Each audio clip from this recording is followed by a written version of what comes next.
आप देख रहे हैं GTS न्यूज। चैनल को सब्सक्राइब, लाइक और शेयर करना ना भूलें। जय हिंद। मैं सैयद उबैद अली। आप देख रहे हैं GTS news channel. Lucknow Uttar Pradesh महिला आयोग की अध्यक्ष बबीता चौहान के हालिया बयान पर प्रतिक्रिया देते हुए पसमानदा मुस्लिम समाज के राष्ट्रीय अध्यक्ष एवं पूर्व मंत्री श्री अनीस मंसूरी ने इसे समाज में नफरत और भेदभाव फैलाने वाला बयान करार दिया। उन्होंने कहा कि इस तरह के बयानों से समाज में विभिन्न वर्गों के बीच अलगाव और असमानता को बढ़ावा मिलता है, जो कि एक स्वस्थ और समतामुल्क समाज के लिए ठीक नहीं है। बबीता चौहान ने हाल ही में बयान दिया था कि पुरुषों को टेलरिंग शॉप पर महिलाओं के कपड़ों की नाप लेने से परहेज करना चाहिए। इस पर प्रतिक्रिया देते हुए श्री मंसूरी ने कहा कि समाज में पुरुष और महिलाएं सभी कार्य क्षेत्रों में एक साथ काम करते हैं और अपनी सेवाएं देते हैं। प्रमुख बातें जो अनीस मंसूरी ने प्रेस वार्ता में कही। लैंगिक समानता का समर्थन।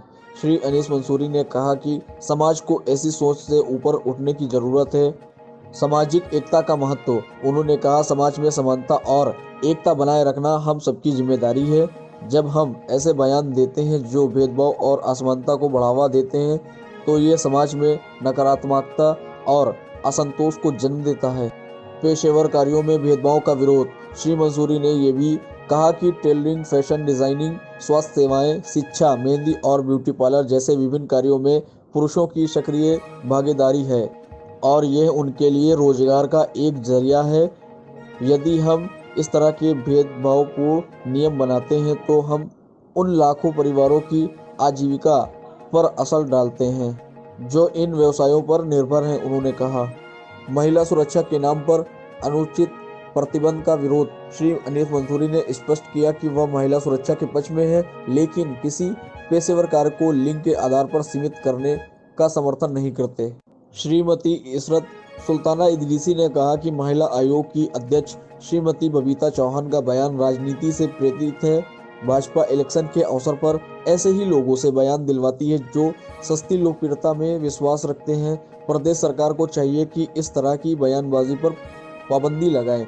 खास रिपोर्ट गीतांजलि सिंह। आप देख रहे हैं GTS न्यूज। GTS न्यूज को लाइक, शेयर और सब्सक्राइब करना न भूलें। खबर वही जो सच हो। उत्तर प्रदेश राज्य आयोग की अध्यक्ष बबीता चौहान जी ने ये हालिया बयान दिया कि अब लेडीज टेलर की दुकान पर लेडीज टेलर ही नाप लेगी, पुरुषों से नाप नहीं लिया जाएगा, उससे बचना चाहिए। और जिमों की बात की कि जिम में भी ट्रेनर लेडीज को ही ट्रेन करेगी। इसी तरीके से उन्होंने बुटीक की भी बात की। 2-3 पॉइंट उन पर हिट किया। उन जगह तो कभी कोई कंप्लेन आती ही नहीं है। ये कहीं न कहीं चुनाव से प्रेरित उनका बयान है।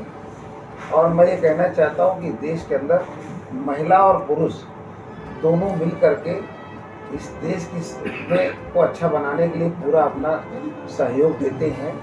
और चाहे तमाम मल्टीनेशनल कंपनियां हों, देश के तमाम कंपनीज हो, सब में मिलकर के काम करते हैं। केवल टेलर की दुकान को मुद्दा बनाया गया क्योंकि इदरीसी समाज के लोग इस देश के अंदर उनका पुश्तैनी धंधा जो है वो सिलाई का है। उनके धंधे को खत्म करने के लिए एक साजिश की जा रही है। इससे पहले फल और तमाम सब्जी वाले होटल ढाबे वालों को सीमित किया गया। अब उनको टारगेट करने के बाद अब उन्होंने इदरीसी समाज को टारगेट किया है। जो सिलाई का काम 80% वो मुस्लिम इदरीसी बिरादरी के लोग सिलाई का काम करते हैं। उनके हाथों से कहीं ना कहीं धंधा छीनने की बात हो रही है। आज ये कहते हैं कि मुस्लिम जो दुकानें हैं टेलर की, उस पर अगर मेजरमेंट लिया जाता है तो बैड टच की बात हो रही है।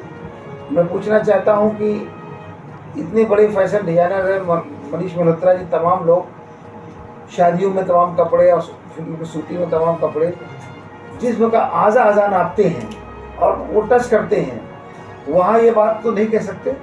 और रही बात ये महिला सुरक्षा के पक्षधर है, लेकिन लिंग में भेद करना जो देश के लिए ये घातक है। आज के महिलाएं और पुरुष दोनों मिलजुल करके देश को का निर्माण करके अच्छा काम कर रही हैं। सर आज हमें कम से कम 20 से 25 लोग महिलाओं से मिले, उन्होंने ये कहा मुझे कोई आपत्ति नहीं है, और अमर उजाला में भी एक खबर छपी हुई है। किसी को आपत्ति नहीं है, आपत्ति केवल बबीता चौहान को है, भारतीय जनता पार्टी के नेताओं को है, और जबकि उनकी घर की महिलाएं जो खुद लेडीज टेलर से कपड़ा सिलाती हैं और सेटिस्फाई रहती हैं। ये बबीता चौहान का ये उलूल बयान है, और मैं इसकी घोर निंदा करता हूँ, इसका समर्थन नहीं करता हूँ और निंदा करता हूँ। और ये भी कहता हूँ कि देखिए, अगर महिला सुरक्षा की बात आ रही, मैं इसका पक्षधर हूँ। मैंने कहा ना, महिला सुरक्षा को मैं पक्षधर हूँ, पक्षपात हूँ, मैं क्या पक्षधर हूँ, लेकिन लिंग के आधार पर उनके साथ भेदभाव नहीं होना चाहिए। और तीसरी बात ये है कि जिस तरीके से आज ये कहा जा रहा है बैड टच की बात हो रही है, तो कहाँ कहाँ सुधारेगी व्यवस्था।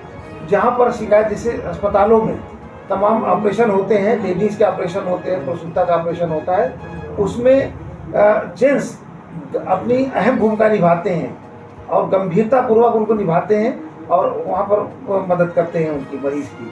क्या आज जब एक दुकान पर छोटे छोटे वो टेलर हैं बेचारे, दुकान चला करके लेडीज़ कपड़े सिल के अपना जीविकोपार्जन करते हैं, वो एक कारीगर 20,000 रुपये 25,000 रुपये में लेडीज़ कारीगर रखने की उसकी हैसियत नहीं है, और वो कहाँ से तनख्वाह देगा। और फिर जो लेडीज़ कारीगर उसके मेजरमेंट करने आएगी, वो कारीगर होगी, खुद में अपना बुटीक खोलेगी, किसी का नौकरी करेगी। ये सब उनका फालतू की बयानबाजी है। आपको लगता है कि एक